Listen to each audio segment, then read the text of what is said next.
ఆందోళన కూడా పెంచి వాళ్ళ గౌరవాన్ని పెంచుతాం.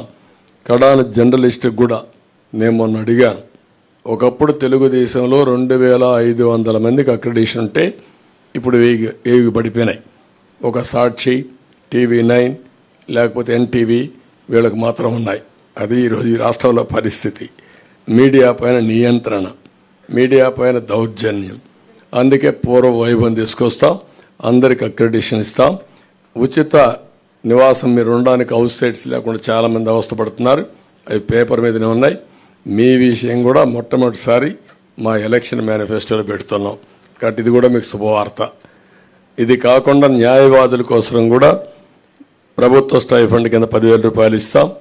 జూనియర్ న్యాయవాదులకు ప్రత్యేకమైన ట్రైనింగ్ ఇచ్చి వాళ్ళకు కూడా ఒక అకాడమీ ఏర్పాటు చేస్తాం. ఇది కూడా మీకు వాళ్ళకు కూడా ఒక ఫండ్ ఒకటి క్రియేట్ చేస్తాం. అగ్రిగోల్డ్ ఆస్తులు అమ్మి వారిని కూడా ఆదుకుంటాం.